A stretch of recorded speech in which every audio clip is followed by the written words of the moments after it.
Hey, welcome to another episode of Just Say It. Glad you are back. My name is Matt Patrick. I am one of the pastors here at The Well. I'm joined by Derek Barnett today. This is not Chase Davis. I'll let him intro himself here in a moment. But before we get into the episode, wanted to make sure that you knew about our upcoming men's conference, August 1st and 2nd, called Burn the Ships. Yes, it is called Burn the Ships. Some people don't like that title. I love it. The branding for it's awesome. And so I just wanted to make sure that you knew about it and that you were going to get your ticket. If you're a dude, you need to get your ticket. They're actually selling really quick right now, which is really awesome. And we don't have a ton of room. I think we have like 100 to 150 spots. I don't really actually know many things. I just know when it's happening, and you should get your ticket for it because it's going to be a great time. We're going to have some awesome speakers at it this year. We're going to have Michael Clary from Cincinnati. He's a pastor there, author, wrote a really great book recently. You should pick it up. Just search him and you can find it. We've got Michael Foster, two Michaels. Michael Foster from Batavia, Ohio. Yes, there's a Midwest theme going on a little bit this year, but then we rounded out with the East Coaster. We've got Doug Ponder coming in. He's over at Grimke Seminary, and so really great stuff. Chase and I will be speaking at it as well. One of the things I'm really excited about is on Friday night, we're going to be having a concert for all that are in attendance with Jordan Robert Kirk. He's coming up from Texas. You should look him up. His music's online all over. Awesome stuff. And so we're going to have a concert that night, big party, cookout, all that kind of stuff. It's going to be a great time. So if you're in the Colorado area or not and you want to fly in, you're welcome to do that. It's going to be a great time right here in the heart of Boulder, hosted at the Well Church. And so make sure you get your tickets and bring some friends. And so hopefully we will see you this August 1st and 2nd at Burn the Ships. Now, today, let's get into it. As I said, Chase isn't with us today. He is alive. He is still with us in all the other ways. R.I.P. Chase. R.I.P. Chase. He is.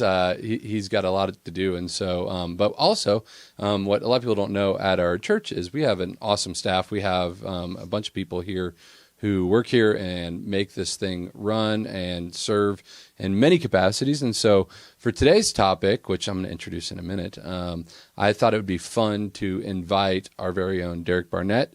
So Derek, why don't you, because you have like 9 job titles here. Welcome to Small Church World. Yep. And maybe just a little bit of your history here in Boulder. And you can go beyond that if you want, but just kind of introduce yourself for anybody who's listening who doesn't know you. Yeah, so I am the Connections and Student Pastor here at The Well. Students being youth and college, and Connections is just helping people take next steps at the church, whatever that may look like, helping them find their role and where they fit in, and helping them get plugged in when they're ready to do that through small groups, through serving, stuff like that. Before starting here at The Well, I was a church planter here in Boulder, started a church on campus, and wrestled through that for about, 4 or 5 years, and then you guys invited me on staff here, and it's been a crazy ride ever since. It's been great. Yeah. I think, was the first time we met, was it at West End Tavern? Yes. Yeah. I remember, I didn't know you were planting with NAM, North American Mission Board. Well, I was coming from a Baptist church. I had decided against them because they, at the time, didn't give money, and I was like, I'm a broke church planter. But so. you weren't allowed to drink alcohol at that point, right? No. And I ordered beers for us, not knowing this, and so that was our first introduction. Yeah, I think your exact words were, "I'll have his." So, I'm here to serve. I'm here. I'm right. a good servant leader. That's right. In the sense that I will, pick up the burden where others were left off. But yeah, Derek's been an awesome part of our church for a long time. Does a lot here. Super thankful for all you do with our kids in kids ministry. I think the last episode was on a lot of families and kids and stuff. We probably should have had you in here, but we didn't. So it's all right. Sorry. But so today we're going to do something kind of fun. We introduced a new segment last time, and we're going to start off with that today, where it's basically what we do. If you haven't heard, I lost it. I'll find it real quick. Is what we do is we take a social media post. For Chase and I, generally it's just Twitter or X, and you just find a post and you ask that person to basically explain themselves and what they meant by a particular social media post. And so the fun thing here, just so the listeners know, is that the other person has no idea what we picked, and so we just get to ask them to explain themselves and tell us more what you mean. I'm so scared right now. I'm I'm just trying to figure out what you found because I'm like the positive, encouraging K-Love guy on my social media. So Yeah, and that's why this one is so great. I think that fits right in there. You do have a very interesting picture on your Facebook profile that I thought about asking you to explain, but I'll just let listeners look that up on their own. Yeah, I have a great personality. That's all I can say. Yeah. And my butt looked really good in that picture too. Very confident. Very confident. So on June 30th of 2024, you posted this on Facebook. You posted, "Sometimes you're stuck voting between the shiniest of two turds for president. Sometimes you're stuck voting between who can or can't actually hold their turds in. Hashtag pull-ups." That was. Would you like to explain yourself there? Yeah, Derek? for sure. I think that's a great joke. I think at the time, were we still in the primaries then? Yeah, probably. Yeah, I think we were still in the primaries then. I was actually not a big Trump fan until he was like the only one left. And I was like, okay, I guess I'm voting for Trump because I definitely am not voting for the guy that needs pull-ups. You know, that's pull-ups. I got you. Yeah, it was that was a Biden dig. Yeah, that was a Biden dig right there. Oh, I thought you were talking about like doing pull-ups. I was like, is this like RFK in there somewhere? Like you were hoping for him? Well, no, he does pull-ups. No, you know how like sometimes they talk about like you're voting between like there's no perfect candidate. Yeah. Sometimes you have to pick the shiniest of two turds. Yeah, and I was like, what about the guy that can't hold them in? I mean, yeah, all right. I have one for you, Matt. That's great, Derek. I've got one for you. In 2021. Oh, man, going way back. You put a hot take online, and I just want to know if you still stand by your hot take. You said that Bud Light Lime is delicious. It is delicious. Really? It's very good. Big Bud Light guy? No, I'm not. I believe in grace and mercy, Derek, and it seems as though Budweiser, Anheuser-Busch, the large company I'm from Missouri, so seems to have repented of their sins. I was really sad when we had to protest them because Bud Light Lime was an underrated summer beverage. Great for boat days. Perfect. All that kind of stuff. All of our many oceans here. Yes. On our reservoirs, and so I still stand behind the quality of taste of that product, and I enjoy it very much. But I actually haven't had one since the time of Bud Light being kind of thrown off into the abyss. And but yeah, I might bring them back this summer. We'll see what the Lord has. We'll have Chase bring one for the next podcast recording. Well, cool. Well, that's fun. So there you have it. You might hate that segment. If you did, there's that 15-second skip forward thing on your phone you can do. But I think it's fun. Well, today I wanted to talk about with Derek an interesting thing because I think when we think about the world we live in, how fast the news, politics, media, all the stuff, like even just us sharing from our timelines there, like how fast stuff moves, things seem to change rapidly. And, I think it's easy to have where you are now and not look back and not think on those things. And I think we all grow, we all change. Over time, we become more educated, we become wiser. Hopefully, we're growing in the Lord. Our sanctification is in progress, all of those things.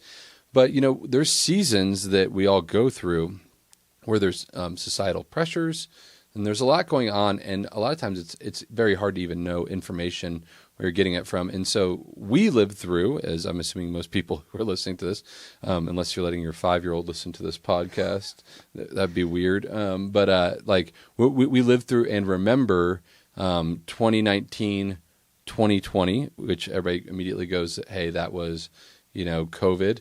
2016, you go back to Trump's presidential election, and in that time you had the Ferguson stuff going on. But really, like a big thing during COVID, which was wild, that compounded the whole entire thing, was George Floyd. And so I remember the pressures that I felt as a pastor, and we've talked about this loosely here on this podcast before, to write a statement, and people were like, people did threaten to leave our church if I didn't say something and stand with the oppressed or whatever that might be. Or vice versa. If you Yeah. said too much, people were like ready to leave too. It's like 100%. you can't win that situation. We won. Yes, Derek, that's we always true. win. That's right. So, Winners. and so I thought it would be fun to have a conversation around like the thought process. So, I think it was actually on Easter Sunday. Did I make the black square joke? Yes. Yes. Yep. On Easter Sunday, I teased people who had black squares in their profile a little I felt personally attacked. And so that's how this podcast came, because Derek said he felt personally attacked because he had a black square in his profile. If you don't remember what that was, it was like a certain It was, day. I think after the George Floyd stuff, it was like a blackout day. Yeah, it was like everybody to stand in solidarity would put a black square on their profile, and there was a ton of pressure to do it. I did not partake in the black squaring. Not surprising at all. You are not one to be told what to do. No, generally, if it's like, do this, I'm like, yeah, no. Yeah, that's not going to happen. But you did. And so, like, we could tease about it and everything. And I think it's easy now to tease on it. But there was a lot of pressure around things. And so maybe share a little bit, Derek, on why did you feel compelled at that time to do that? Because I want people here at the Well, we really do want to create a place where people can go, hey, yeah, I was captured by this, or I do think that was right, but I'm processing this.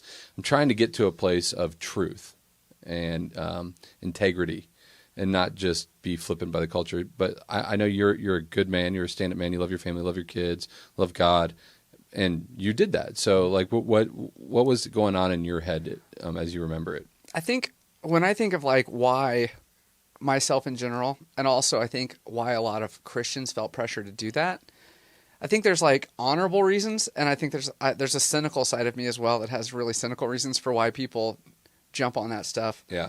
I mean, I even think to like, I have a long drive in traffic to my daughter's school every day, and right now, like, the popular thing is to own a Tesla, because I don't know if you remember this, but like, people that were more left leaning were all about Teslas a few years ago. Oh yeah. And I mean, electric vehicles, save the planet, all that kind of stuff. And now that, Elon has moved more to the right and is like, Trump likes him and all that kind of stuff. Yeah. Now there's like the same pressure to like put a bumper sticker on there that's like, I got this before I knew who Elon really was. Or It's like this like virtue signaling. So I think the cynical side of me is like, there's definitely some virtue signaling that happens with social media pressure, stuff like that. So that's part of it. Yeah, it makes me want to buy a Tesla, by the way. And right now they're so cheap. They're so cheap. That's a different topic. But so going back to it, I think the honorable reasons first I'll talk about first, because I like to believe I was coming from an honorable place with it. For sure. I think the honorable reasons are, as Christians, we believe everybody's made in the image of God, right? Mm-hmm. And so when everybody's sharing videos on social media of literally someone dying, that tugs at your heartstrings, because you're like, this is a person made in the image of God who's now dead, right? And you see that, especially out of context and everything else, you're like, yeah, of course that's outrageous to me. That's frustrating to watch. It hurts to see stuff like that happen. So there's that. On the other side, Christians are also called to be people that are compassionate, right? And people that pursue justice. And so when you're seeing these videos and you're told that loving your neighbor looks like this, and you're told that justice is this, you can get caught up in that really quickly. And, I could get into like, how do we define justice? How do we define love?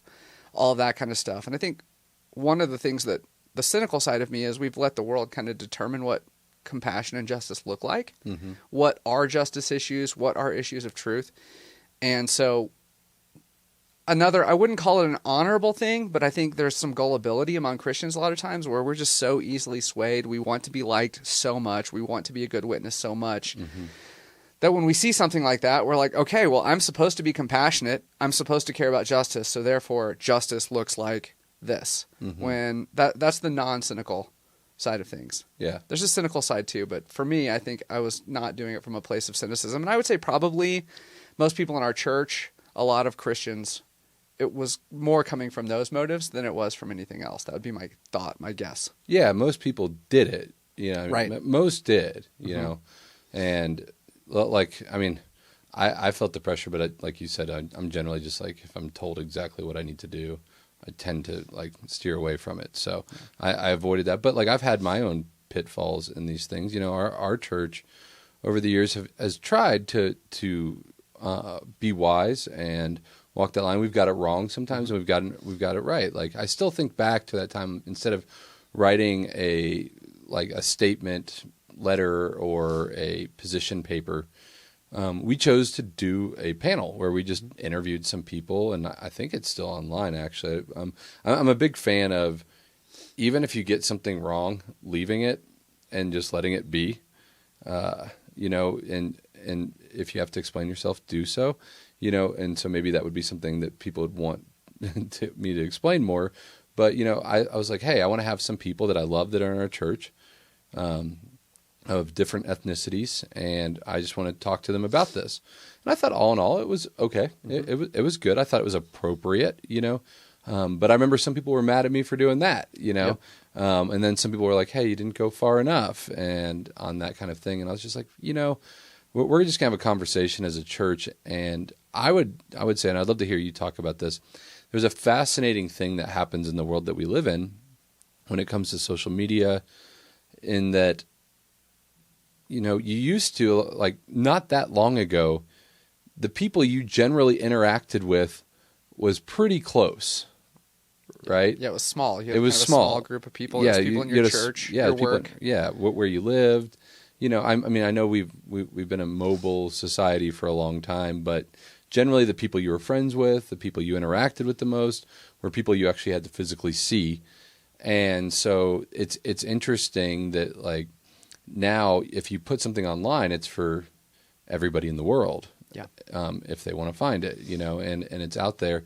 And so there's like an added pressure when it seems like the world is saying this. And we have like people that tell us all the time, the world is watching, guys. I mean, that's like something that's said. We get that pressure even from Christians, right? That, hey, the world's watching every single thing you do. And in some ways that is true. But I don't know that necessarily means that you should jump on every trend that you see.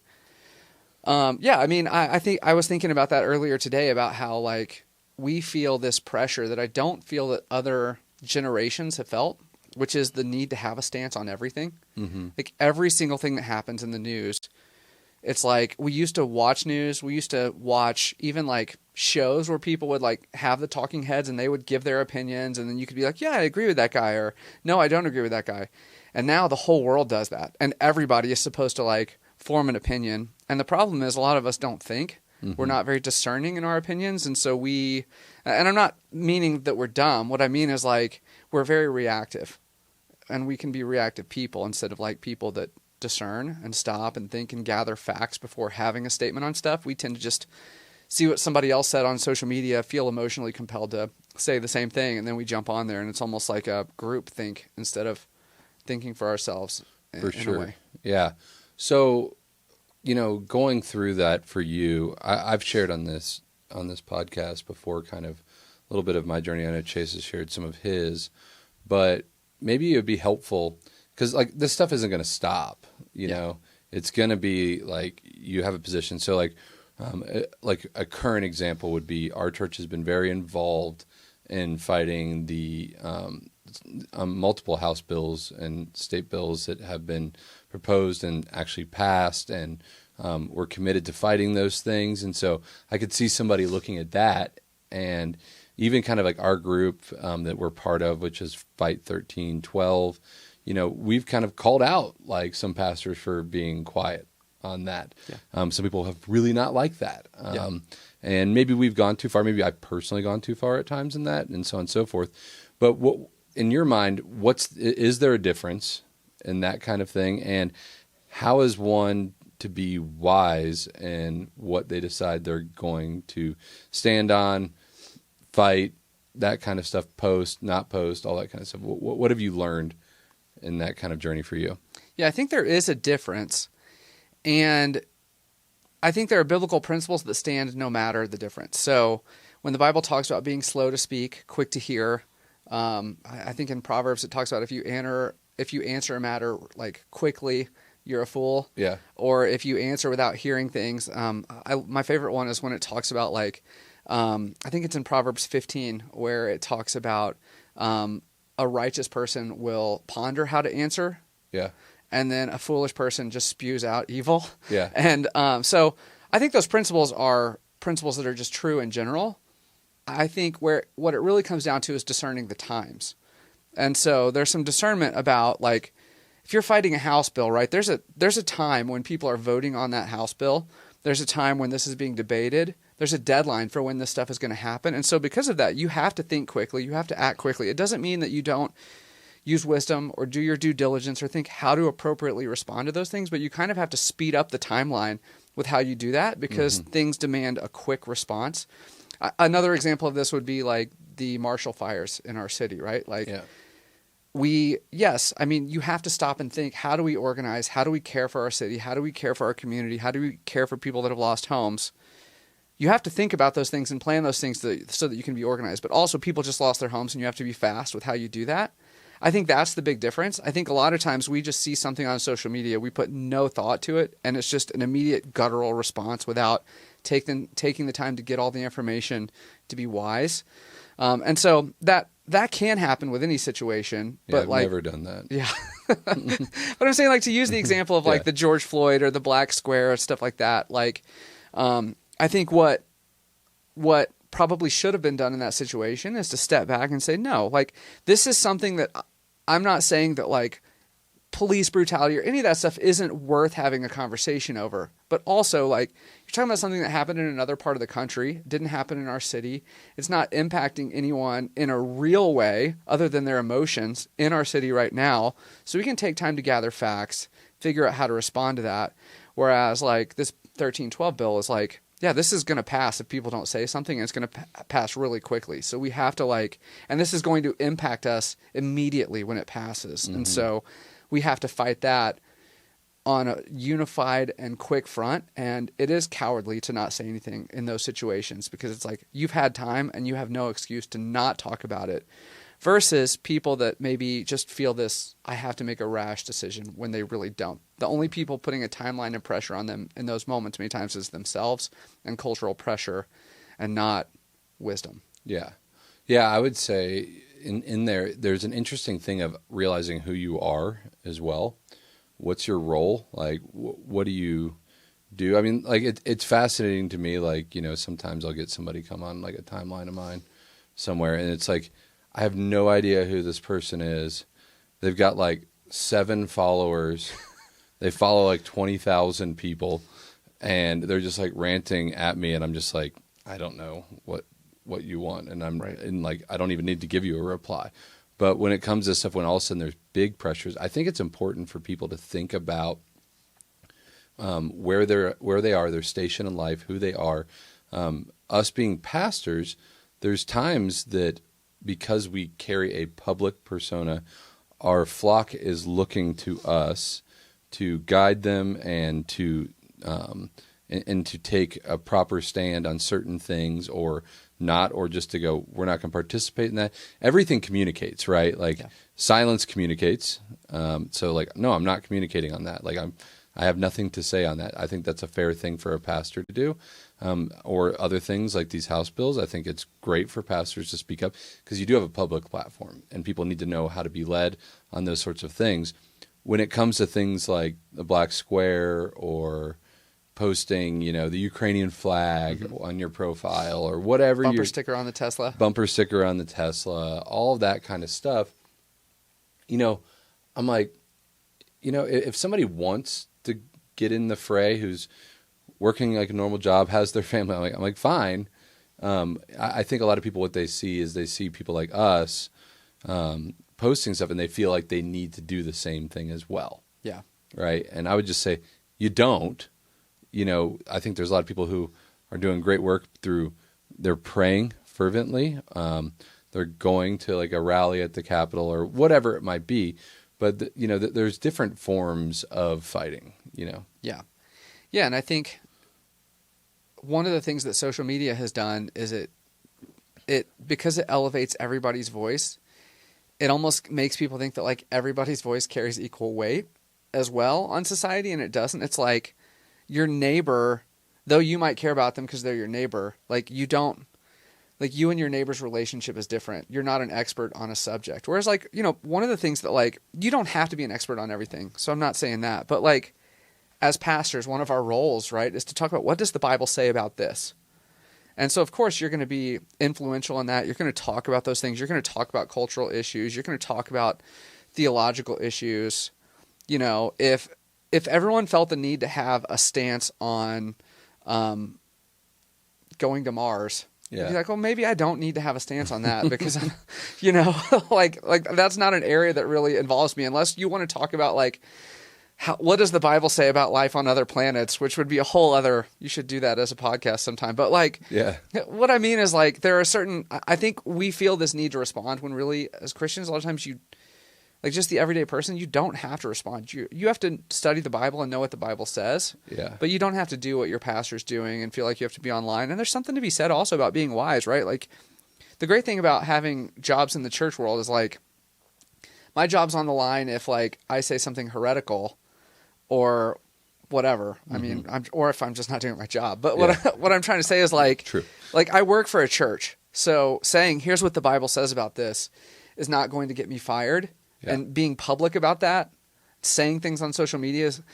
Whereas like if you're working like in the government or you're working in a school or you're working just a job that's like in a workplace that's more like not conservative, you have to be really wise in how you handle those situations. You don't necessarily have to jump on and give your opinion on everything. It's okay to just be quiet too. Yeah, definitely. It's okay to be, crafty. Right. As the Bible. Subversive almost. Yeah. I think that's something that Christians need to reclaim because it makes them feel uneasy, But, as I was thinking about this as well, I was thinking about mistakes I've made in the past. And that's the thing. If you're going to speak, if you're going to post, if you're going to, with cultural pressure, like an example of it for me was, you're going to make mistakes in the process is what I'm going to say. And I think posting a black square, or I was going to say we're posting about people wearing pull-ups. Yeah, and, that could be part of it too.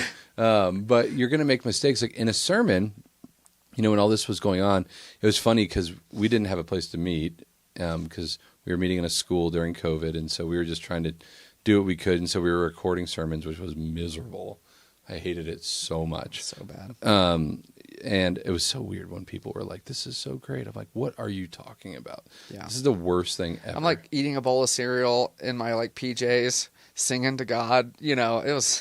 That's an interesting image I have in my head now. I like that you wear PJs. Well, yeah, I have kids. I'm not going to like silk pajamas there? No, just the flannel ones, okay.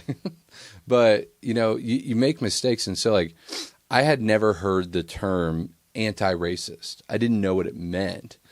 And to me, I'm like, of course we don't want to be racist. Like, I'm anti that. And for so sure. I was like, in a sermon that we recorded that is still online, I actually said, like we should be anti-racist. I don't remember exactly what I said.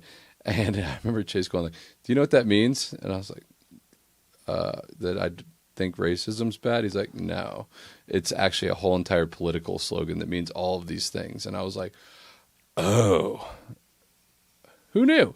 And so, when you wade into these waters, there's people who spend all of their time on it. And it's just, it's like you have to kind of assess, like, what do you know? And I think if somebody's like, I'm going to take stands on things, I'm going to do it. I think you got to be the kind of person that goes, man, if I got it wrong, I got it wrong. Yeah. I've got to own it. I was too quick, or I had bad information. There's something beautiful about just being able to go, yeah, I wouldn't do that again. Yeah, I'm still learning. I realized I said something stupid a couple months later. It's totally fine to do that. Yeah. I took the black square down, not because... Did you? Yeah, I did. And it's not because, like, I disagree with, like, people not dying, or or I all of a sudden stopped believing. I didn't stop believing in people being made in the image of God. It was just kind of like, yeah, that was just something that I posted because of pressure, and it's really stupid and probably not even the purpose of my social media and why I have one. So I took it down. Yeah, and you have to. I think too, like for wisdom, I think helping people out is what I've learned is look at who's behind certain movements and go, do I want in the future to be associated with that? Is that something? And and even thinking back to like Black Lives Matter, BLM, like as an organization, that was very confusing for people because it's worded. And I think people need to be. This is a wisdom piece. They need to be wise. People will word things in a way that make it where if you go, I don't like that, it will castigate you. It will put you in a bad light. So if you go, I don't like Black Lives Matter, people are like, you don't think that Black Lives Matter? I'm like, no, I do. I have friends that like that'd be like, of course they do. But the organization that is there is utterly corrupt, anti-God, anti-family, anti-Christian. Like what they're anti, like what they were against was horrific. Yeah. And it like you cannot align yourself with that kind of organization. I think for me, one of the things I was thinking of for me when I think back to that time, one of the times when I first started questioning like what in the world am I thinking and stuff like that was the summer after all that happened.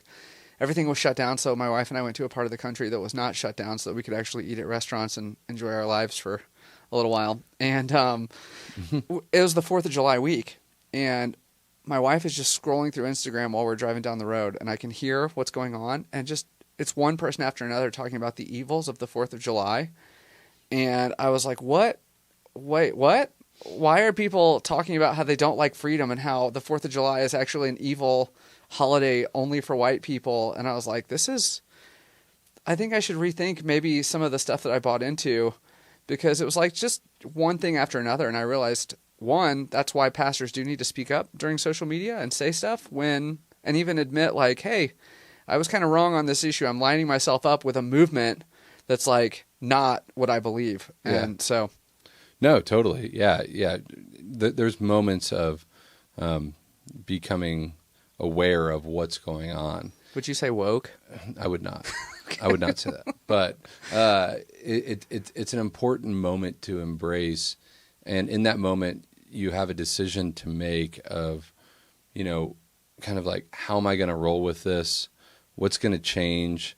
And it can be scary because, like you said, you might be going to work and the expectation is to put, instead of like, if you go to work and somebody's like, you didn't post a black square, people actually notice that and they like keep record of that, which is very fascinating. Or whether you have pronouns in your bio or whatever that might be in your LinkedIn or whatever you might have for work. And so all of a sudden you need to kind of go into those things with a bit of a game plan of how you're going to explain yourself. Because I think a lot of people might just be like, try to just avoid it. And I think they need to come to the realization that many other people are not, and they're going to press you on it. And so I think being prepared biblically to defend yourself, to explain yourself, and to share and actually maybe help somebody is a very Christian thing to do instead of just ignoring it. Yeah. So, well, let me ask you one more question, then we'll wrap up. Since you deal with the youths a lot, what do you see them being captured like? I think both you and I are as old millennials as you can be. Yeah. So like I right on the border of X. Yeah. So. Millennials love this kind of stuff. But what about the younger generations? Do you think they get caught up in it as much? Or are they like looking at us like, you guys are ridiculous? Like we're going to do stupid dances online instead. I think there's a direct correlation actually with both like men and like guys and girls, and then also just a direct correlation to the amount of time spent on social media. So like particularly like this generation, college students and under, who spend a lot of time on social media, to act like they're not being discipled by social media and what they're seeing is just absolutely false. Like that's a false belief. They are being discipled. Whereas it feels like, and I wouldn't say just feels, I think there's statistics that back this up as well. The gap between guys and girls is getting wider and wider and wider, not in the sense of like, clearly there's biological differences and stuff like that. But I'm talking about Clearly. yeah, I'm talking about like the political opinions, Yeah. the just views of the world. And so like guys are becoming just in general more conservative and girls are becoming more liberal. And yeah, I think you're still seeing that in, and I could give some examples, but I don't know if they want to be on the show, so I won't. Okay. But like you see like guys are tending to become more, generally more conservative, more excited about just being a guy, and not as captivated by, they're more honestly tempted to be captivated by like the Joe Rogans of the world and the Andrew Tates, whereas which is not leaning in that direction at all, like feeling the need to constantly like impress people on social media with like what stand do they take on stuff, whereas girls, it's kind of clearly going the opposite direction for a lot of people as well, and that's affecting all generations, including stuff that my daughter deals with at school. She'll come home and the things going on in the world of women today versus the world of men are two totally different battles. Yeah. Yeah, I've got a high school daughter and a middle school son, and I see that juxtaposition definitely exists as it's there. And, it's also why I would say, don't let your kids get on social media. No, it's not worth it. It's really bad. I mean, maybe this is another podcast, but I was listening to something recently about how the percentage of young men that are under 18 that are doing online sports gambling, like that's like a huge boom, which is illegal. Yep. But it's like it's very fascinating to see how they're influenced, and all this algorithmic stuff is just attacking your kids.